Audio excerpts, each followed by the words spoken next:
നബിയുനാ റസൂലുള്ളാഹി സ്വല്ലല്ലാഹു അലൈഹി വസല്ലമ തങ്ങൾ പറയുകയാണ്, ലാ തസ്അലിൽ ഇമാറാ, ലാ തസ്അലിൽ ഇമാറാ, നീ അധികാരം ചോദിച്ചു വാങ്ങരുത്, അധികാരം നീ ആഗ്രഹിക്കരുത്. ഫഇന്നക ഇൻ ഉതീതഹാ അൻ മസ്അലത്തിൻ ഉക്കിലത് ഇലൈഹാ, നീ അധികാരം ചോദിച്ചു വാങ്ങിയാൽ, നീ ഒരു പ്രസിഡന്റ് സ്ഥാനം ചോദിച്ചു വാങ്ങിയാൽ, നീ ഒരു സെക്രട്ടറി സ്ഥാനം ചോദിച്ചു വാങ്ങിയാൽ, അധികാരത്തിന്റെ പേരിൽ ആ കസേരയിലേക്ക് നീ കയറിയിരുന്നാൽ ഉക്കിലത് ഇലൈഹാ, അതിന്റെ പേരിൽ അവനെ ഭാരമായി വഹിപ്പിക്കപ്പെടുമെന്ന് നബിയുനാ റസൂലുള്ളാഹി. ചോദിക്കാതെയാണ് അധികാരം നിന്നെ തേടിയെത്തിയതെങ്കിൽ, ചോദിക്കാതെ അധികാരം നിനക്ക് നാട്ടുകാരെ സമ്മാനിച്ചുവെങ്കിൽ, ഈ അധികാരത്തിന്റെ സോപാനത്തിൽ ഇരിക്കാൻ അർഹൻ നീ തന്നെയാണ്, അതുകൊണ്ട് ഞങ്ങളുടെ നേതൃസ്ഥാനം അലങ്കരിക്കേണ്ടത് നീയാണ് എന്ന് ജനങ്ങൾ പരിപൂർണ സമ്മതത്തോടെ നമ്മെ പിടിച്ചിരുത്തിയാൽ,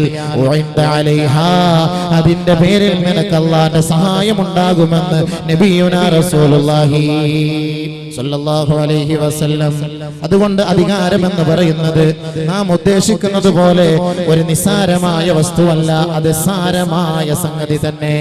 നബിയുനാ റസൂലുള്ളാഹി തങ്ങൾ ആണയിട്ട് പറയുകയാണ്, വല്ലാഹി വല്ലാഹി വല്ലാഹി, അല്ലാഹുവാണ് തൻ അല്ലാഹുവിനെ തന്നെയാണ് സത്യം, ഇന്നാ ലാ നുവല്ലി ഹാദൽ അംറ അഹദൻ സഅലഹു വഅഹദൻ ഹറസ അലൈഹി, ആരൊരാൾ ഈ അധികാരം കൊതിക്കുന്നുവോ, ആരൊരാൾ ഈ അധികാരം ചോദിച്ചു വാങ്ങുന്നുവോ, അവർക്ക് ഞാൻ ഈ അധികാരം നൽകുകയില്ല തന്നെ.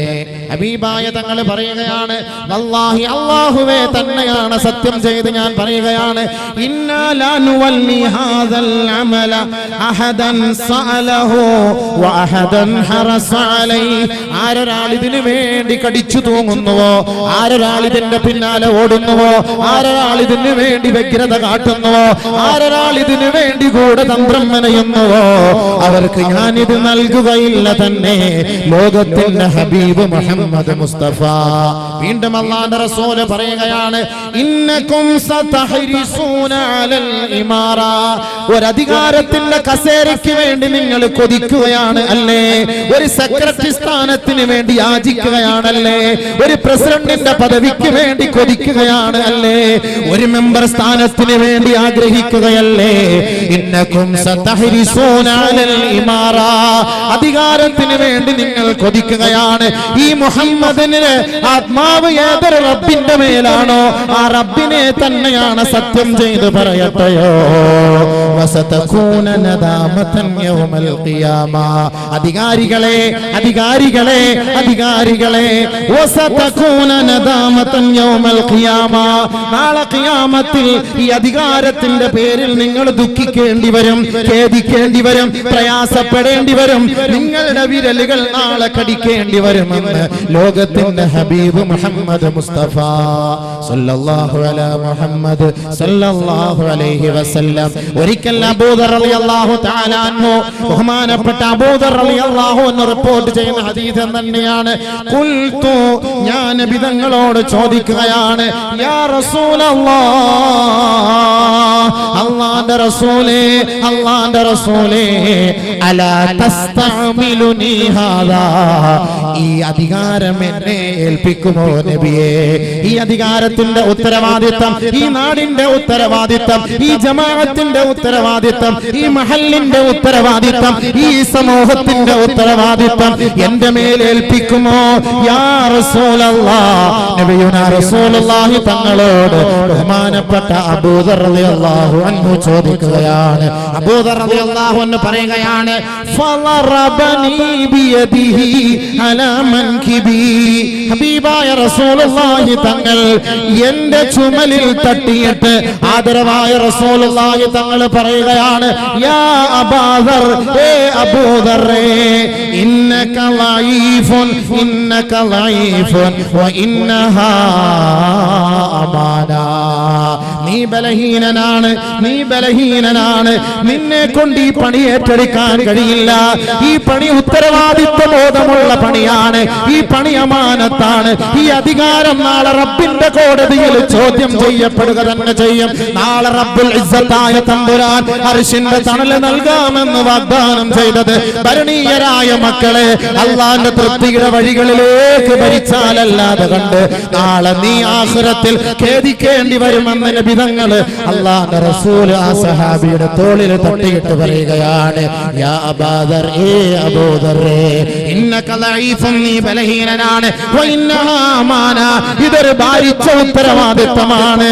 ഇല്ലാ മൻ അഖദ ബിഹഖിഹാ വ അദ്ദല്ലദീ അലൈഹി ഫിഹാ, ആരാൾ ഇതിനോടുള്ള ഉത്തരവാദിത്തം പരിപൂർണ ബോധത്തോടുകൂടി നിറവേറ്റിയിട്ടില്ലയോ നാളെ ആഖിറത്തിൽ അവൻ ഖേദിക്കേണ്ടി വരുമെന്ന്, നാളെ ആഖിറത്തിൽ അവൻ ദുഃഖിക്കേണ്ടി വരുമെന്ന് ലോകത്തിന്റെ മുത്തേ മുഹമ്മദ് മുസ്തഫ സല്ലല്ലാഹു അലൈഹി വസല്ലം. അതുകൊണ്ട് നബിയുനാ റസൂലുള്ളാഹി തങ്ങൾ പറയുകയാണ്, ഈ അധികാരം നിങ്ങൾ ആഗ്രഹിക്കും, ഈ അധികാരം നിങ്ങൾ ഇഷ്ടപ്പെടും, ഒരു പഞ്ചായത്ത് മെമ്പർ ആകാൻ നിങ്ങൾ കൊതിക്കും. നിങ്ങളുടെ കീഴിൽ അധിവസിക്കുന്ന ഏതെങ്കിലും ഒരു ഭരണീയൻ പട്ടിണി കിടന്നിട്ടുണ്ടോ? എംഎൽഎമാരെ, എംപിമാരെ, മന്ത്രിമാരെ, വാർഡ് മെമ്പർമാരെ, അല്ലാഹുവിന്റെ റസൂലിന്റെ മുത്തായ വാക്കാണ്. നിങ്ങൾ എത്രയെത്ര മധുരമായ വാഗ്ദാനങ്ങൾ നൽകിയിട്ടാണ് ഈ സാധുക്കളായ മക്കളുടെ വോട്ട് വാങ്ങി പോകുന്നത്.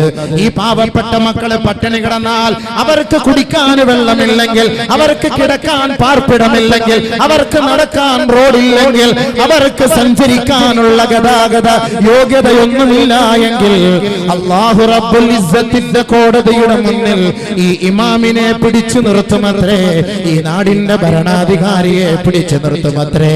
അവനോട് ചോദിക്കുകയാണ്, കുല്ലുകും റാഇൻ വ കുല്ലുകും മസ്ഊലുൻ അൻ റഇയതിഹി. നാളെ ചോദിക്കുകയാണ്, നിന്റെ കീഴിൽ ജീവിച്ച ഭരണീയർ വെള്ളം കിട്ടാതെ കഷ്ടപ്പെട്ടില്ലയോ? പട്ടിണി കിടന്ന് മരിച്ചില്ലയോ? എത്രയെത്ര കുഞ്ഞുമക്കളാണ് രോഗശയ്യയിൽ കിടന്ന് മരിച്ചത്, ചികിത്സ ലഭിക്കാതെ. അവരുടെ ഉത്തരവാദിത്തം നീയല്ലേ ഏറ്റെടുത്തത്? അവരുടെ നായകൻ നീ ആയിരുന്നില്ലേ? അവരുടെ നേതാവ് നീ ആയിരുന്നില്ലേ? അവരുടെ ഇമാമ് നീ ആയിരുന്നില്ലേ? എന്തേ അവരോട് നീതി കാട്ടാത്തത്? മാറി നിൽക്കടോ, അർശിന്റെ തണല് നിനക്കില്ല. അതുകൊണ്ട് അല്ലാഹുവിന്റെ റസൂല് അർശിന്റെ തണല് നൽകാമെന്ന ഒന്നാമത്തെ വാഗ്ദാനം ഇമാമുൻ ആദിൽ, ഇമാമുൻ ആദിൽ, നീതിമാനായ ഭരണകൂടത്തിനാണ്. അത് സ്ത്രീകളുടെ മേലേക്ക് ഏൽപ്പിക്കാൻ പാടില്ല. സ്ത്രീകളെ കൊണ്ട് ഓടിച്ചാടി അവരുടെയൊക്കെ എത്തിപ്പെടാൻ പറ്റൂല. പെണ്ണുങ്ങൾക്ക് എത്രത്തോളം ചെയ്യാൻ പറ്റും? ഒരാണ് നിൽക്കേണ്ട സ്ഥാനത്ത് രണ്ട് പെണ്ണ് നിൽക്കണം. ഇസ്ലാം പഠിപ്പിക്കുന്ന തത്വമാണ്. അപ്പൊ ആ പെണ്ണുങ്ങളുടെ മേലെ ഏൽപ്പിച്ചാൽ ഈ ഉത്തരവാദിത്തം, ഈ ഉമ്മത്തിന്റെ ഉത്തരവാദിത്തം ഒരു പെണ്ണ് ഏറ്റെടുത്താൽ എങ്ങനെ രക്ഷപ്പെടും? നബിയുനാ റസൂലുള്ളാഹി സ്വല്ലല്ലാഹു അലൈഹി വസല്ലമ തങ്ങൾ പറയുകയാണ്, ലൻ യുഫ്ലിഹ ഖൗമുൻ, ലൻ യുഫ്ലിഹ ഖൗമുൻ വല്ലൗ അംറഹും ഇംറഅതൻ. ആരെങ്കിലും ഏതെങ്കിലും ഒരു സമുദായം ഒരു പെണ്ണിന്റെ മേൽ അവരുടെ ഉത്തരവാദിത്തം ഏൽപ്പിച്ചാൽ ആ സമുദായം വിജയിക്കുകയില്ല തന്നെ. ലോകത്തിന്റെ പ്രകാശം മുഹമ്മദ് മുസ്തഫ സല്ലല്ലാഹു അലൈഹി വസല്ലം.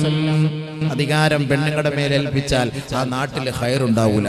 അതൊന്നും ഞാൻ ഉദാഹരണങ്ങളൊന്നും പറയുന്നില്ല, നാടിന്റെ ചരിത്രങ്ങളും വ്യവസ്ഥകളും ഞാൻ പറയുന്നില്ല. കുടുംബത്തിന്റെ തന്നെ അവസ്ഥ പരിശോധിക്കുക. കുടുംബത്തിന്റെ നാഥനാരാണ്? കുടുംബത്തിന്റെ അത്താണിയാരാണ്? ഗൃഹത്തിന്റെ നാഥനാരാണ്? അത് ഒരാണായിരിക്കണം, ഒരാണായിരിക്കണം, ചങ്കൂറ്റമുള്ള ആണായിരിക്കണം. ആണിന്റെ സ്ഥാനത്ത് പെണ്ണു വന്നാൽ അത് ഖിയാമത്തിന്റെ അടയാളമാണെന്നല്ലേ നബി തങ്ങൾ പഠിപ്പിച്ചത്? അല്ലാഹുവിന്റെ റസൂൽ പറഞ്ഞില്ലേ, ഒരു കാലഘട്ടം എന്റെ സമുദായം കാണാൻ പോകുന്ന സത്യമാണ്. അന്ന് ആണ് പെണ്ണിനെ അനുസരിക്കേണ്ടി വരും. അതാഅർ-റജുലു ഇംറഅതഹു, അതാഅർ-റജുലു ഇംറഅതഹു. അന്ന് ആണ് പെണ്ണിനെ അനുസരിക്കേണ്ടി വരും. ഇന്ന് ഇന്ത്യയുടെ ചരിത്രം തിരുത്തി കുറിച്ചില്ലേ? 30% സംവരണം പെണ്ണുങ്ങളുടെ മേൽ ഏൽപ്പിച്ചിട്ടില്ലയോ? എന്റെ പൊന്നു സഹോദരങ്ങളെ, അല്ലാഹുവിന്റെ റസൂൽ പറഞ്ഞില്ലയോ, ലാ തഖൂമുസ്സാഅ, ഖിയാമത്ത് നാൾ സംഭവിക്കുകയില്ല, ഹത്താ തുഈനൽ മർഅതു സൗജഹാ ലിത്തിജാറാ, കച്ചവട ആവശ്യത്തിന് വേണ്ടി പൊതുനിരത്തുകളിൽ സ്വന്തം ഭർത്താവിനെ ഭാര്യമാര് കച്ചവടത്തിന് വേണ്ടി സഹായിക്കുന്ന കാലഘട്ടം വരാതെ ലോകത്തിന്റെ മുത്തിന്റെ പ്രഭാഷണമാണ്. കഅബയുടെ ഖില്ല പിടിച്ചുകൊണ്ട് ബഹുമാനപ്പെട്ട പ്രവാചകൻ ഹജ്ജത്തുൽ വദാഇൽ വെച്ച് നടത്തിയ പ്രഭാഷണമല്ലേ? ആരാണ് പെണ്ണിനെ രംഗത്തിറക്കാൻ പഠിപ്പിച്ചത്? ഏത് പ്രവാചകനാണ്? ഏത് സഹാബത്താണ്? ഏത് ഇസ്ലാമിന്റെ നിയമങ്ങളാണ്? പൊതുനിരത്തിൽ പെണ്ണുങ്ങളെ ഇറക്കിയിട്ട് കൊടി പിടിപ്പിക്കാൻ, കൊടി പിടിച്ചുകൊണ്ട് ഇൻകിലാബ് വിളിപ്പിക്കാൻ ആരാണ് പഠിപ്പിച്ചത്? ആരാണ് പഠിപ്പിച്ചത്? എത്ര സഹാബത്ത് വനിതകൾ അല്ലാഹുവിന്റെ റസൂലിന്റെ സവിധത്തിൽ വന്നിട്ട് പറഞ്ഞില്ലയോ, നബിയേ നബിയേ അങ്ങ് ധർമ്മസമരത്തിൽ പങ്കാളിത്തം വഹിക്കുകയാണ്, ഞങ്ങളുടെ ഭർത്താക്കന്മാർ അങ്ങയോടൊപ്പം ഇതാ ധർമ്മസമരത്തിൽ പങ്കാളികളാവുകയാണ്. യാ റസൂലല്ലാഹ് ഞങ്ങളും അങ്ങയോടൊപ്പം വരട്ടെയോ നബിയേ? നിങ്ങൾക്ക് ഭക്ഷണം പാചകം ചെയ്തു തരാം നബിയേ, ഞങ്ങളുടെ ഭർത്താക്കന്മാരെ ഞങ്ങൾ പരിചരിച്ചു കൊള്ളാം നബിയേ. അവർ പരിക്കേറ്റുകൊണ്ട് കുടിലുകളിൽ കിടന്നാൽ ഞങ്ങൾ അവരെ ശുശ്രൂഷിച്ചു കൊള്ളാം നബിയേ. അതുകൊണ്ട് ഞങ്ങൾക്ക് കൂടി ഈ ധർമ്മസമരത്തിൽ പങ്കാളിത്തം വഹിക്കാൻ അനുവാദം നൽകണം യാ റസൂലല്ലാഹ്. അല്ലാഹുവിന്റെ റസൂൽ പറഞ്ഞതെന്താണ്? ഹബീബായ തങ്ങൾ പറഞ്ഞതെന്താണ്? പോരട്ടെ, ഞങ്ങളോടൊപ്പം നിങ്ങളും കൊടി പിടിച്ചോ, ഞങ്ങളോടൊപ്പം ഒട്ടകത്തിന്റെ മുകളിൽ നിങ്ങളും കയറിക്കോ. ഇല്ല ഇല്ല ഇല്ല ഇല്ല, അല്ലാഹുവിന്റെ റസൂൽ പറഞ്ഞിട്ടേ ഇല്ല. നബിയുനാ റസൂലുള്ളാഹി തങ്ങൾ പറഞ്ഞില്ലയോ, അയ്യുമാ ഇംറാത്തുൻ ഏതെങ്കിലും ഒരു പെണ്ണ് സല്ലത്ത് ഖംസഹാ വസാമത്ത് ശഹ്റഹാ വഅതാഅത് ബഅലഹാ ദഖലത്തിൽ ജന്ന. ഏതെങ്കിലും ഒരു പെണ്ണ് 5 നേരം കൃത്യമായി നമസ്കരിക്കട്ടെ, പരിശുദ്ധമായ റമദാനിന്റെ നോമ്പ് പിടിക്കട്ടെ, സ്വന്തം ഭർത്താവിനെ അനുസരിക്കട്ടെ, സ്വന്തം ഭർത്താവിന്റെ വാക്കുകളെയും പ്രവൃത്തികളെയും തന്റെ ജീവിതത്തിൽ കൊണ്ടുവരട്ടെ, ദഖലത്തിൽ ജന്ന അവൾ സ്വർഗവാസിനിയായ പെണ്ണാണ്. അതുകൊണ്ട് സഹാബത്ത് വനിതകളോട് അല്ലാഹുവിന്റെ റസൂലിന്റെ പ്രഖ്യാപനം പോകൂ, നിങ്ങൾ നിങ്ങളുടെ ഭർത്താക്കന്മാർക്ക് സേവിക്കുവിൻ, ഖിദ്മത്ത് ചെയ്യുവിൻ, ആ ഭർത്താക്കന്മാരെ പറയുന്ന വഴികളിലൂടെ നിങ്ങൾ സഞ്ചരിക്കുവിൻ. അല്ലാഹുവിന്റെ റസൂൽ പറഞ്ഞതാണ്. ബഹുമാനപ്പെട്ട നബിയുനാ റസൂലുള്ളാഹി തങ്ങൾ ഈ പെണ്ണുങ്ങളെ രംഗത്തിറക്കണമായിരുന്നുവെങ്കിൽ അല്ലാഹുവിന്റെ റസൂലിന് പറയാമായിരുന്നില്ലേ? പോരട്ടെ, നിങ്ങളും കൂടെ പോരട്ടെ, നബിതങ്ങൾക്ക് പറയാമായിരുന്നു. അതുകൊണ്ട് ഒരു കാലഘട്ടം എന്റെ സമുദായം കാണാൻ പോകുന്ന സത്യമാണ്. ഭാര്യയെ ഭർത്താവ് അനുസരിക്കേണ്ട ഒരു കാലഘട്ടം വരാതെ ലാ തഖൂമുസ്സാ. ഇതൊക്കെ നടന്നുകൊണ്ടിരിക്കുന്നു. സൂപ്പർ മാർക്കറ്റിൽ ഭർത്താവ് സാധനം എടുക്കാൻ പോകുമ്പോൾ ഭാര്യ സഹായിക്കും, കച്ചവടത്തിന് സഹായിക്കും, എല്ലാ കാര്യത്തിനും ഭർത്താവ് സെയിൽസ്മാൻ, ഭാര്യ കാഷ്യറിലിരിക്കും. കാലഘട്ടം അങ്ങനെയായി പോയി. വിധങ്ങൾ പറഞ്ഞ കാര്യം സംഭവിക്കുക തന്നെ ചെയ്യും, സംഭവിക്കുക തന്നെ ചെയ്യും.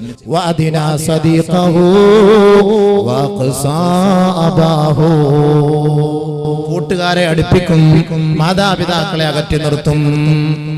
അതുകൊണ്ടല്ലേ വാപ്പായ ഉമ്മായും വിട്ടിട്ട് പെണ്ണുങ്ങൾ ഒളിച്ചോടുന്നത്? വാപ്പായ ഉമ്മായുടെ വാക്ക് കേൾക്കാതെ ഒളിച്ചോടുന്നതിന് കാരണം എന്താ? സംഭവിച്ചേ മതിയാവും. കാരണം ഖിയാമത്ത് നാളിന്റെ അടയാളമാണ്. അല്ലാഹുവിന്റെ റസൂൽ പറഞ്ഞതാണ്, സംഭവിച്ചേ മതിയാവും. ഈ ഒളിച്ചോടി പോകുന്ന പെണ്ണുമാണും കോടതിയിൽ പോയി നിൽക്കുമ്പോൾ ജഡ്ജി ചോദിക്കുന്ന, എനിക്ക് ആരെയാണ് ഇഷ്ടം, വാപ്പയാണോ കാമുകനെയാണോ? എനിക്ക് കാമുകനെ മതി, വാപ്പയെ വേണ്ട. ആര് പറഞ്ഞു ഇത്? നബിയുനാ റസൂലുള്ളാഹി തങ്ങൾ പറഞ്ഞു, അതിനാ സദീഖഹു വഅഖസാബഹു. തന്റെ കാമുകനെ അടുപ്പിക്കും, ഗേൾഫ്രണ്ടിനെ ബോയ് ഫ്രണ്ടിനെ അടുപ്പിക്കും. വഅഖസാബഹു, ഉപ്പയ്ക്കും ഉമ്മയ്ക്കും സ്ഥാനമില്ല. ഉപ്പയ്ക്കും ഉമ്മയ്ക്ക് സ്ഥാനം നൽകാത്തവർക്ക് അർശന്റെ തണലുണ്ടോ? വരുന്നുണ്ട്, വിഷയം വരുന്നുണ്ട്, ഞാൻ പറഞ്ഞു തരാം, അങ്ങോട്ട് പോകട്ടെ. അതുകൊണ്ട് ബഹുമാനമുള്ള സഹോദരങ്ങളെ, നബിയുനാ റസൂലുള്ളാഹി തങ്ങളാണ് പറഞ്ഞത്, ലൻ യുഫ്ലിഹ ഖൗമുൻ, ഒരു സമുദായം വിജയിക്കുകയില്ല, വല്ലൗ അംറഹും ഇംറഅതൻ, അവരുടെ ഉത്തരവാദിത്വം പെണ്ണുങ്ങളാണ് ഏറ്റെടുത്തതെങ്കിൽ ആ സമുദായം വിജയിക്കുകയില്ല തന്നെ. അതുകൊണ്ട് ഗൃഹനാഥൻ ആരായിരിക്കണം? അത് ആണായിരിക്കണം, പെണ്ണാകരുത്. ഖുർആനിന്റെ ഭാഷ്യവും അത് തന്നെയാണ്. الرجال قوامون على النساء الرجال قوامون على النساء ബിമാ ഫളലല്ലാഹു ബഅദഹും അലാ ബഅദ് വബിമാ അൻഫഖൂ മിൻ അംവാലിഹിം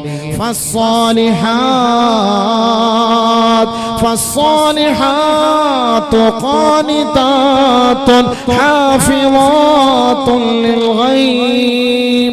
للغيب بما حفظ الله. ആരാണ് സാലിഹത്തായ പെണ്ണെന്ന് ഖുർആൻ തന്നെ പറയുകയാണ്.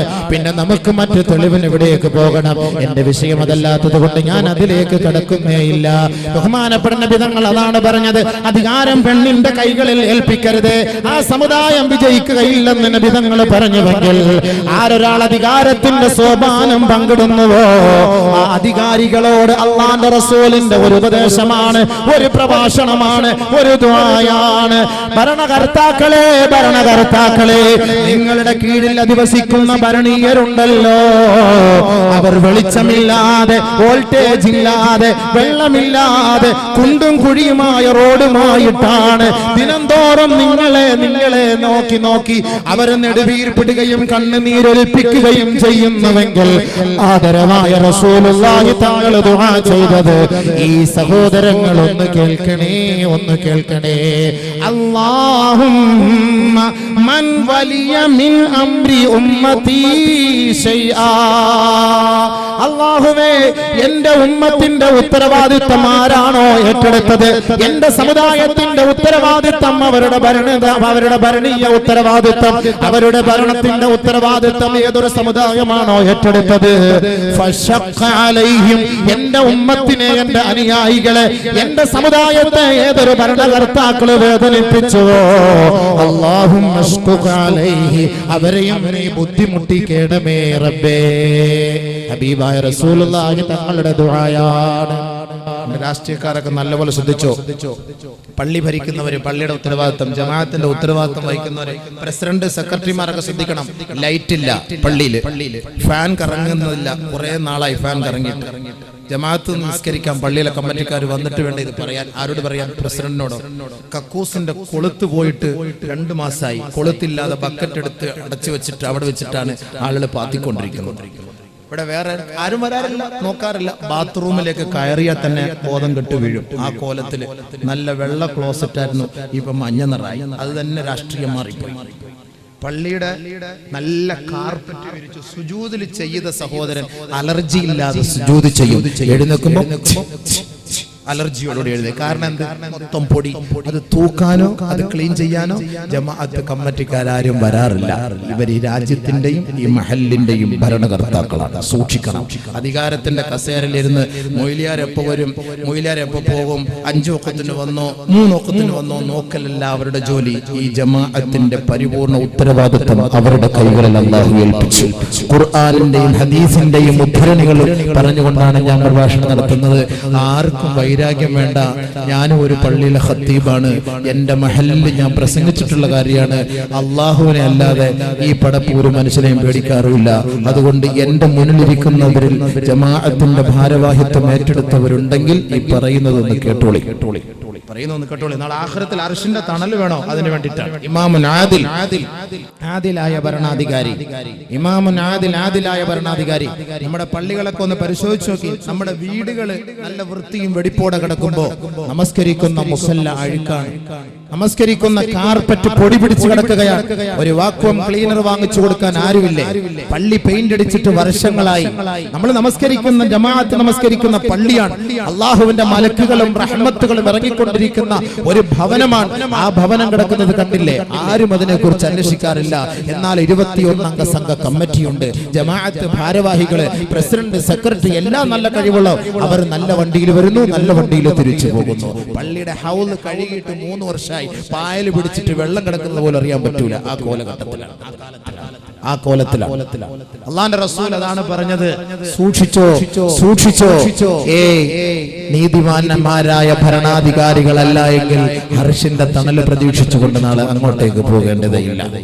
അതുകൊണ്ടാണ് നബിയുനാ റസൂലുള്ളാഹി അധികാരം, നിങ്ങൾ ഈ അധികാരത്തിലേക്ക് കയറുകയാണെങ്കിൽ നിങ്ങൾക്ക് രണ്ട് നിലക്കുള്ള ദുആ നബി തങ്ങൾ ചെയ്തു. ഒന്ന്, അല്ലാഹുമ്മ മൻ വലിയ മിൻ അംരി ഉമ്മത്തി ശൈഅൻ ഫശഖ അലൈഹിം ഫശ്ഖുഖ അലൈഹി. ഈ ഉമ്മത്തിന്റെ ഉത്തരവാദിത്തം ഏറ്റെടുത്തിട്ട് വേദനിപ്പിക്കുന്നവരെ നീ വേദനിപ്പിക്കണേ പടച്ച തമ്പുരാനെ. വീണ്ടും അല്ലാഹുവിന്റെ റസൂൽ ദുആ ചെയ്തു, അല്ലാഹുമ്മ മൻ വലിയ മിൻ അംരി ഉമ്മത്തി ശൈഅൻ ഫറഫഖ ബിഹിം ഫർഫഖ ബിഹി. അല്ലാഹുവേ, ആരാൽ ഈ ഉമ്മത്തിന്റെ ഉത്തരവാദിത്തം ഏറ്റെടുത്തിട്ട് ആ ഉത്തരവാദിത്തം വേണ്ടവണ്ണം ശരിയായ വണ്ണം നിന്റെ തൃപ്തിയോടുകൂടി അവരുടെ കഴിവനുസരിച്ച് അവരാളുടെ കഴിവനുസരിച്ച് അവർ ചെയ്ത് പൂർത്തിയാക്കിയിട്ടുണ്ടോ, ഈ ഭരണീയരോട് കരുണ കാട്ടിയിട്ടുണ്ടോ, അല്ലാഹുവേ നീ അവരോട് കരുണ കാട്ടണേ പടച്ചവനെ, അവരോട് കരുണ കാട്ടണേ പടച്ചവനെ. ലോകത്തിന്റെ മുത്ത് മുഹമ്മദ് മുസ്തഫ സല്ലല്ലാഹു അലൈഹി വസല്ലം ദുആ ചെയ്തു. അതും ചെയ്തു. അവർക്കാണ് അർശിന്റെ തണൽ. അവർക്കാണ് അർശിന്റെ തണൽ. കൃത്യമായി കാര്യങ്ങളൊക്കെ നിറവേറ്റി നോക്കി ക്ലീൻ ചെയ്ത് വൃത്തിയാക്കിക്കൊണ്ട് ഉത്തരവാദിത്തം എങ്ങനെയുണ്ട് കൊള്ളാവും, വല്ല റാഹത്ത് തന്നെയല്ലേ, വല്ല ബുദ്ധിമുട്ട് പ്രയാസം. ഉമർ റളിയല്ലാഹു തആല സംഭവം ഞാൻ അങ്ങോട്ട് കയറിയാൽ ഒന്നും പ്രസംഗം തീരൂല. ഉമർ റളിയല്ലാഹു തആല എന്തായിരുന്നു ഭരിച്ചിരുന്നത്, എന്ത് ഭരണമായിരുന്നു, പൊട്ടിക്കരയുമായിരുന്നില്ലേ. ഒരു കുട്ടി പോലും, ഒരു കുഞ്ഞു പോലും പട്ടിണി കിടക്കാൻ പാടില്ലായിരുന്നു ഉമറിന്റെ ഭരണത്തിന്റെ കീഴിൽ. നാളെ റബ്ബിന്റെ കോടതിയിൽ അത് ചോദ്യമുണ്ടാകുമെന്ന് ഭയന്നുകൊണ്ട് ഉമർ റളിയല്ലാഹു തആല പൊട്ടിക്കരയുമായിരുന്നു. രാത്രി ഉറങ്ങൂല, ഇറങ്ങി സഞ്ചരിക്കുമായിരുന്നു. എന്തിന്? നാളെ ആഖിറത്തിൽ അർശിന്റെ തണല് കിട്ടാൻ. ഇമാമുൻ ആദിൽ നീതിമാനായ ഭരണാധികാരി, അതിനു വേണ്ടി കിട്ടാൻ. അതുകൊണ്ട് അധികാരം നിങ്ങൾ ആഗ്രഹിക്കേണ്ട, ജനങ്ങൾ നിങ്ങളെ ഏൽപ്പിച്ചാൽ ആ ഉത്തരവാദിത്വം നിറവേറ്റി. ഇനി വോട്ട് ചെയ്യുന്നവരെ, പള്ളിയിലാകട്ടെ, മഹല്ലത്തിലാകട്ടെ, മദ്രസയ്ക്കാകട്ടെ, നമ്മൾ ആരെയെങ്കിലും അധികാരത്തിന്റെ കസേരയിലേക്ക് നമ്മളെ കയറ്റിവിടാൻ ശ്രമിക്കുന്നുവെങ്കിൽ അനർഹനെ നിങ്ങൾ കയറ്റാൻ പാടില്ല. അർഹതയുള്ളവനെ തന്നെ വേണം നിങ്ങൾ കയറ്റാൻ. കുടുംബ മഹിമയും ഗോത്രമഹിമയും സ്വഭാവ മഹിമയും ഉള്ളവനെയല്ലാതെ അധികാരത്തിന്റെ കസേരയിലേക്ക് നിങ്ങൾ കയറ്റിവിട്ട് നിങ്ങളുടെ ഒരു കയ്യൊപ്പതിന് സാക്ഷ്യമാണ് ണെങ്കിൽ നാളെ റബ്ബുൽ ഇസ്സത്തിന്റെ കോടതിയുടെ മുന്നിൽ എന്തിനാണ് അനർഹനെ ഈ അധികാരത്തിലേക്ക് കയറ്റിവിട്ടത്? അതിന്റെ പേരിൽ വോട്ട് ചെയ്യുന്ന നമുക്ക് നാളെ ചോദ്യം ഉണ്ടാകും. നബിയുനാ റസൂലുള്ളാഹി സ്വല്ലല്ലാഹു അലൈഹി വസല്ലം തങ്ങൾ പറയുകയാണ്, മൻ ആന അലാ മഅസിയ മൻ ആന അലാ മഅസിയ വലൗ കാന ബിശത്രി കലിമ കാന ശരീകൻ ലഹു ഫീഹാ. ആരെങ്കിലും ഒരു തെറ്റിലേക്ക് കേവലം ഒരു വാക്കുകൊണ്ടോ പ്രവൃത്തി കൊണ്ടോ അവന്റെ ചൂണ്ടാനി വിരൽ കൊണ്ടോ ആരെങ്കിലും ഒരു തെറ്റിലേക്ക് ഒരാളെ പ്രോത്സാഹിപ്പിച്ചാൽ കാന ശരീകൻ ലഹു ഫീഹാ, അവനും ആ തെറ്റ് ചെയ്തവനെ പോലെയാണെന്ന് കമാ ഖാല റസൂലുള്ളാഹി. നമ്മൾ അധികാരത്തിലേക്ക് കയറ്റിവിടുന്ന വ്യക്തി അടിച്ചു മാറ്റുന്ന ആളാണ്. നിനക്കും അതിന്റെ ഒരു പങ്കുണ്ട്. അധികാരത്തിലേക്ക് കയറ്റിവിടുന്ന വ്യക്തി കൈക്കൂലി വാങ്ങുന്നവരാണ്. നിനക്കും അതിന്റെ ഒരു പങ്കുണ്ട്. നിസ്കരിക്കാൻ വേണ്ടി വരുമ്പോ ഒരാൾ ചോദിക്കുന്നു, ഇവിടെ ഈ AK ബാർ എവിടെയാണ്? അയാൾ പള്ളിയിലേക്ക് വാള് പറയും, അതിലെ പോയിട്ട് ലെഫ്റ്റ് തിരിഞ്ഞാൽ മതി, അവിടെ കാണും. നീയും ഒരു അര സ്കോച്ച് അടിച്ചവന്റെ ഫായിദ സവാബ് നിനക്ക് കിട്ടും. നിസ്കരിക്കാൻ പോയില്ല, ചെറിയ ഒരു വാക്കുകൊണ്ട് ഒരു തെറ്റിലേക്ക് ചൂണ്ടിക്കാണിച്ചു. അതേപോലെ നല്ല കാര്യത്തിന് വേണ്ടി ഒരാൾ ചൂണ്ടിക്കാണിച്ചാലും അവർക്കും അത് കിട്ടിയതിന്റെ പ്രതിഫലം ഉണ്ടാകും. അതുകൊണ്ട് ഒരുപാട് വിശേഷങ്ങളിലേക്ക്, ഒരുപാട് വിശദീകരണത്തിലേക്ക് ഞാൻ പോകുന്നില്ല. അധികാരികൾക്ക് നാളെ അല്ലാഹു സുബ്ഹാനഹു വ തആല അർശിന്റെ തണൽ അല്ലാഹു തആല നൽകും. അത് നല്ലവർക്കാണ്, സ്വാലിഹീങ്ങൾക്കാണ്, ഭരണീയരുടെ ഉത്തരവാദിത്തം ഏറ്റെടുത്തവർക്കാണ്. ബഹുമാനപ്പെട്ട ഉമർ ബിൻ അബ്ദുൽ അസീസ് ഭരണകർത്താവായിരുന്നില്ലേ? ബഹുമാനപ്പെട്ട ഉമർ ബിൻ അബ്ദുൽ അസീസ് റളിയല്ലാഹു തആല അൻഹു, രണ്ടാം ഉമർ എന്നറിയപ്പെട്ടിരുന്ന ഉമർ ബിൻ അബ്ദുൽ അസീസ് പരിശുദ്ധമായ റമദാനിന്റെ അവസാനത്തെ രാത്രിയിൽ പൊട്ടിക്കരയുകയാണ്. നാളെ നേരം വെളുക്കുമ്പോ ശവ്വാലിന്റെ മാസപ്പിറവിയാണ് തെളിഞ്ഞു വരിക. അവസാനിക്കുകയാണ്. നാളത്തെ നേരം വെളുക്കുമ്പോ ഗഫ്മുട്ടലും സന്തോഷത്തിന്റെ ആനന്ദം കൊണ്ട് ഈ മദീനയാകമാനം കുഞ്ഞുമക്കളടക്കം പൊട്ടിച്ചിരി കൊണ്ട് തുള്ളിച്ചാടുന്ന ദിവസമാണ്. ഈ രാജ്യത്തിന്റെ കിരീടാവകാശിയും ഭരണാധികാരിയുമായ ബഹുമാനപ്പെട്ട ഉമർ ബിൻ അബ്ദുൽ അസീസിന്റെ വീടോ ശോകമൂകമായ അന്തരീക്ഷമാണ്. അവിടെ ചിരിയില്ല, അവിടെ കളിയില്ല, അവിടെ രസമില്ല, അവിടെ ആനന്ദമില്ല, അവിടെ പുതുവസ്ത്രമില്ല, അവിടെ ദഫ് മുട്ടുന്നില്ല, അവിടെ മാംസത്തിന്റെ ആഹാരമില്ല, അവിടെ മറ്റ് വിഭവ സമൃദ്ധമായ ഭക്ഷണങ്ങളൊന്നുമില്ല. ബഹുമാനപ്പെട്ട ഉമർ ബിൻ അബ്ദുൽ അസീസ് ഒരു ഇരുണ്ട മുറിയിൽ മുസല്ലയിൽ സുജൂദിൽ കിടന്ന് കരയുമ്പോ ബഹുമാനപ്പെട്ട മഹാനവറുകളുടെ പ്രിയപ്പെട്ട പത്നി ഫാത്തിമ കടന്നു വരികയാണ്. ഫാത്തിമ കടന്നു വന്നുകൊണ്ട് അമീറുൽ മോമിനീനോട് ചോദിക്കുകയാണ്, ഈ രാജ്യത്തിന്റെ കിരീടാവകാശി നിങ്ങളല്ലേ? ഈ മദീനയുടെ ചെങ്കോലിന്റെ ഉടമസ്ഥൻ നിങ്ങളല്ലേ? നാളെ നേരം വെളുക്കുമ്പോ മദീന ആകമാനം സന്തോഷത്തിന്റെ പൂത്തിരിയാണ്, സന്തോഷത്തിന്റെ തിരമാലയാണ്, ശവ്വാലിന്റെ മാസപ്പിറവിയാണ്, തക്ബീറിന്റെ മധുരമായ മൊഴികൾ കൊണ്ട് മുഖരിതമാകുന്ന ഈ മദീനയാകമാനം സന്തോഷം കൊണ്ട് ഇളകി മറിയുമ്പോ ഈ രാജ്യത്തിന്റെ കിരീടാവകാശിയായ നിങ്ങളുടെ മക്കൾ പട്ടിണിയല്ലയോ? നിങ്ങളുടെ മക്കൾക്ക് പുതുവസ്ത്രമില്ലല്ലോ? നിങ്ങളുടെ മക്കൾ ഇന്നെന്തേ വിഭവ സമൃദ്ധമായ ഭക്ഷണം കഴിക്കാത്തത്? ഈ 30 ദിവസങ്ങൾ പട്ടിണി കിടന്ന ഈ ഉമർ ബിൻ അബ്ദുൽ അസീസിന്റെ കുടുംബത്തിലെ ബഹുമാനപ്പെട്ട മഹദി അവറുകൾ ചോദിക്കുകയാണ്, അതുകൊണ്ട് നാളത്തെ ദിവസത്തിന് വേണ്ടി മത്സ്യം വാങ്ങണേ, മാംസം വാങ്ങണേ. മഹാനവറുകളോട് പ്രിയപ്പെട്ട പത്നി പറയുകയാണ്, ബഹുമാനപ്പെട്ട ഉമർ ബിൻ അബ്ദുൽ അസീസ് പറയുകയാണ്, ഫാത്തിമ ഫാത്തിമ ഫാത്തിമ, നിനക്കറിയില്ലേ, കേവലം 2 ദിർഹം കൊണ്ടാണ് ഞാൻ ഈ ജോലി ചെയ്യുന്നത്. ഈ 2 ദിർഹമല്ലാതെ എനിക്ക് മറ്റൊരു ജോലിയില്ല, എനിക്ക് മറ്റൊരു വരുമാനമില്ല.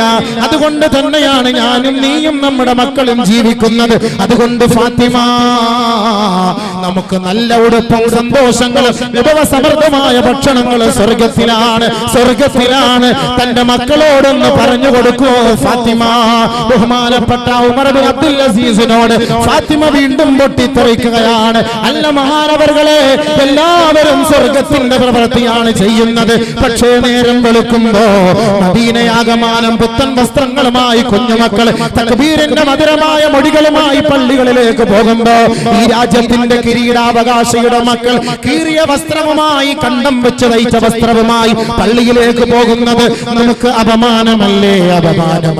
മഹദിയായ ഫാത്തിമ, ബഹുമാനപ്പെട്ട ഫാത്തിമ ബീവിയോട് ബഹുമാനപ്പെട്ട ഉമർ ബിൻ അബ്ദുൽ അസീസ് പറയുകയാണ്, ഈ 2 ദിർഹമല്ലാതെ എനിക്ക് മറ്റു മാർഗമില്ല. പ്രിയപ്പെട്ട പത്നി ഓർമ്മിപ്പിച്ചു കൊടുക്കുകയാണ്, അഡ്വാൻസായി 2 ദിർഹം നിങ്ങൾക്ക് വാങ്ങിക്കൂടെ? അഡ്വാൻസായി 2 ദിർഹം വാങ്ങിക്കൂടെ എന്ന് പ്രിയപ്പെട്ട പത്നി ഓർമ്മിപ്പിച്ചപ്പോ മഹദിയായ പത്നിയോട് നോക്കിയിട്ട് പറയുകയാണ്, എടീ പെണ്ണേ, മോളെ, എടീ പെണ്ണേ ഫാത്തിമ, ഈ 2 ദിർഹം ഞാൻ കടം വാങ്ങിയാൽ നാളെ നേരം വെളുക്കുമ്പോ ഈ ഉമർ ബിൻ അബ്ദുൽ അസീസ് ഈ മദീനയുടെ പൂമുഖത്തുണ്ടാകുമോ ഇല്ലയോ? നാളെ നേരം വെളുക്കുമ്പോ ഞാൻ മരിച്ചു പോയാൽ അടുത്ത മാസം ഈ ജോലി ചെയ്ത് പൂർത്തിയാക്കാൻ കഴിയുമോ എന്ന് അല്ലാഹു അല്ലാതെ മറ്റാരും അറിയില്ല ഫാത്തിമ. അതുകൊണ്ട് ഒരിക്കലും ഞാൻ അഡ്വാൻസ് കൈപ്പറ്റില്ല ഫാത്തിമ. അതുകൊണ്ട് മക്കളോട് പറയണേ, സുഖസന്തോഷങ്ങളെല്ലാം സ്വർഗത്തിലാണ്, ബഹുമാനപ്പെട്ട ഉമർ ബിൻ അബ്ദുൽ അസീസ് റളിയല്ലാഹു അൻഹു വേണമെങ്കിൽ ഖജനാവിന്റെ താക്കോൽ അദ്ദേഹത്തിന്റെ കൈകളിൽ കിടന്ന് അമ്മാനമാടുകയാണ്. 2 ദിർഹമല്ല, 5 ദിർഹമല്ല, ആയിരക്കണക്കിന് ദിർഹമിന്റെയും ദിനാറിന്റെയും ഉടമസ്ഥനാകാൻ ബഹുമാനപ്പെട്ട ഉമർ ബിൻ അബ്ദുൽ അസീസിന് കഴിയും. പക്ഷേ നാളെ അർശിന്റെ തണല് ആഗ്രഹിച്ചുകൊണ്ട് കീറിയ കുപ്പായവുമായി, കണ്ടം വെച്ച് തയ്ച്ച കുപ്പായവുമായി പട്ടിണി കിടന്ന് രാജ്യത്തിന് മെഴുകുതിരി പോലെ ഉരുകി വെളിച്ചം പകർന്നു കൊടുത്ത ഉമർ ബിൻ അബ്ദുൽ അസീസ് ആഗ്രഹിച്ചത് സബ്അത്തുൻ യുളില്ലുഹുമുല്ലാഹു ഫീ ളില്ലിഹി യൗമ ലാ ളില്ല ഇല്ലാ ളില്ലുല്ലാഹ്. നാളെ 7 കൂട്ടർക്ക് അല്ലാഹുവിന്റെ തണലല്ലാത്ത ഒരു തണലുണ്ടല്ലോ, ആ തണലിൽ ഒന്നാമനായി ഈ ഉമറിനും എത്തണം ഫാത്തിമ. അതുകൊണ്ട് സാധ്യമല്ല ഫാത്തിമ. ഇമാമുൻ ആദിൽ, നീതിമാനായ ഭരണാധികാരി. ഇന്ന് അധികാരത്തിന്റെ സോപാനത്തിൽ വിരാജിക്കുന്നവരെ, ഗവൺമെന്റ് സ്ഥാപനങ്ങളിൽ ജോലി ചെയ്യുന്നവരെ, ആശുപത്രികളിൽ ഗവൺമെന്റ് ആശുപത്രികളിൽ ജോലി ചെയ്യുന്നവരെ, പാവപ്പെട്ടവർക്ക് കൊടുക്കാൻ ഗവൺമെന്റ് സപ്ലൈ ചെയ്യുന്ന ഗുളികകളും മരുന്നുകളും ജോലി കഴിഞ്ഞ് നമ്മുടെ ബാഗിലിട്ടിട്ട് വീട്ടിലേക്ക് കൊണ്ടുവന്ന് സ്വന്തം കുടുംബത്തിന് കൊടുക്കുന്ന നഴ്സുമാരെ, പെണ്ണന്മാരെ, നാളെ ഈ ഗുളികകളും മരുന്നുകളുമായി ആഖിറത്തിൽ നീ വരേണ്ടി വരും പെങ്ങളെ. പെങ്ങളെ, സാധുക്കൾക്കുള്ള മരുന്നാണ്, നിന്റെ കുടുംബത്തിന് വേണ്ടിയുള്ള മരുന്നല്ല. ഔദ്യോഗിക വാഹനത്തിലല്ലാതെ ഗവൺമെന്റിന്റെ വാഹനത്തിൽ സ്വന്തം ആവശ്യത്തിന് വേണ്ടി യാത്ര ചെയ്യുന്നവരെ നാളെ റബ്ബിന്റെ കോടതിയിൽ അതിന് നിങ്ങൾ മറുപടി പറഞ്ഞേ മതിയാവുകയുള്ളൂ. രാവിലെ 10 മണി മുതൽ 5 മണി വരെ ഗവൺമെന്റ് സ്ഥാപനത്തിൽ ജോലി ചെയ്യാൻ വേണ്ടിയാണ് ഫാൻ നിങ്ങൾക്ക് ഗവൺമെന്റ് ഘടിപ്പിച്ചു തന്നത്. പത്രം വായിക്കാനല്ല, സ്വറ പറയാനല്ല, തമാശ പറയാനല്ല. ഗവൺമെന്റിന്റെ ജോലി ഒഴിച്ച് സ്വന്തമായി വിശ്രമിക്കാൻ ഗവൺമെന്റിന്റെ അനുവാദമില്ലാതെ ആരൊരാള് ഫാനിന്റെ സ്വിച്ച് അമർത്തിയോ അതിലൂടെ നിങ്ങൾ സുഖം അനുഭവിച്ചോ, നാളെ ആഖിറത്തിൽ അതിന് മറുപടി പറയണം, മറുപടി പറയണം, മറുപടി പറയണം. അതുപോലെ സൂക്ഷിക്കണേ, സൂക്ഷിക്കണേ. നബിയുനാ റസൂലുള്ളാഹി. ഒരുപാട് സംഭവം അങ്ങോട്ട് പോയാൽ നാളെ ജോലി ചെയ്യാൻ പറ്റൂല. അതുകൊണ്ട് ഞാൻ അത് മാത്രം പറഞ്ഞു നിൽക്കുന്നില്ല. അധികാരികൾ സൂക്ഷിക്കണം. വെറുതെ അല്ല അല്ലാഹുവിന്റെ റസൂൽ ഒന്നാമതായിട്ട് പറഞ്ഞത്. ഇമാമുൻ ആദിൽ, നീതിമാനായ ഭരണാധികാരിക്കാണ് അർശിന്റെ തണല്. വെറുതെ ഒന്നും തണല് കിട്ടൂല. അല്ലാഹു നമുക്ക് നസീബാക്കട്ടെ, അല്ലാഹു നമുക്ക് നസീബാക്കട്ടെ. ഗവൺമെന്റിന്റെ ഓഫീസിൽ നിന്ന് പേപ്പർ, വെള്ള പേപ്പർ എടുത്തിട്ട് ഭാര്യയ്ക്ക് ലവ് ലെറ്റർ എഴുതാന്ന് പറഞ്ഞാൽ നാളെ ഈ വെള്ള പേപ്പറായിട്ട് ആഖിറത്തിൽ വരണം. ഇവർക്ക് ആദിലായ ഭരണാധികാരി എന്ന് പറയാനൊന്നും പറ്റൂല. അടിച്ചു മാറ്റിയവൻ അടിച്ചു മാറ്റിയ സാധനമായിട്ട് വരണം. എനിക്ക് ഒരുപാട് ഹദീസുണ്ട്, അങ്ങോട്ട് കയറിയാൽ അത് മാത്രം തന്നെയായിരിക്കും എന്റെ വിഷയം. വേറെ അങ്ങോട്ട് കുറക്കാൻ പറ്റൂല. കുറെ പറയാനുണ്ട്, കുറെ വിഷയം പറയാനുണ്ട്. അല്ലാഹു തആല നല്ല നിലയിൽ മനസ്സിലാക്കാനും ആദിലായ ഭരണാധികാരിയായി ജീവിച്ചു മരിക്കാനും അല്ലാഹു അധികാരികൾക്ക് തൗഫീഖ് നൽകട്ടെ. അതിനുവേണ്ടി നമ്മൾ ജമാഅത്ത് കമ്മിറ്റിക്കാരും ഭാരവാഹികളും ഒക്കെ പരിശ്രമിച്ചോ. ഇല്ല എങ്കിൽ നാളെ റബ്ബിന്റെ കോടതിയിൽ നാണം കെട്ടി നിൽക്കേണ്ടി വരും, തലകുനിച്ച് നിൽക്കേണ്ടി വരും. ولو ترى إذ المجرمون ناكسوا رؤوسهم عند ربهم ربنا أبصرنا وسمعنا فارجعنا نعمل صالحا إنا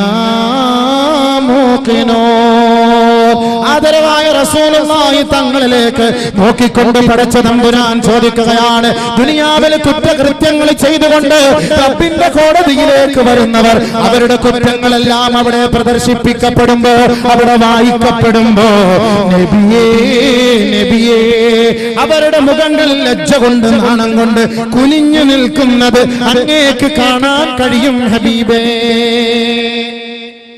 ഇന്ന് എത്രയോ കുറ്റവാളികളെ പിടിക്കുമ്പോ കൈക്കൂലി വാങ്ങിയവൻ അറസ്റ്റ് ചെയ്തു, പെട്ടെന്ന് കൊണ്ടുപോകുന്നു ജയിലിലേക്ക്. അയാള് ഫോട്ടോയ്ക്ക് പോസ്റ്റ് ചെയ്ത് നിൽക്കൂല, അയാളുടെ കയ്യിലുള്ള കർച്ചീഫ് കൊണ്ട് മുഖം മറയ്ക്കും. പീഡന കേസിൽ പിടിച്ചവരെ അറസ്റ്റ് ചെയ്ത് കൊണ്ടുപോകുമ്പോ ഞെളിഞ്ഞു നിൽക്കൂല. അന്ന് എടുത്തോ, ഫോട്ടോ എടുത്തോ, ഇല്ല, കുനിഞ്ഞു നിൽക്കും, കാണിക്കൂല, മുഖം കാണിക്കൂല, ലജ്ജ കൊണ്ട് നാണക്കേട് കൊണ്ട്. ഇത് ദുനിയാവിന്റെ അവസ്ഥയാണെങ്കിൽ ആഖിറത്തിലും ഇതേ അവസ്ഥയാണ്. അർശിന്റെ തണല് കൊടുക്കുന്നതിന് മുമ്പ് അള്ളാന്റെ വിചാരണ കോടതിയിലേക്ക് കയറ്റി നിർത്തുകയാണ്. അവന്റെ പുസ്തകം തുറന്നു വെക്കുകയാണ്.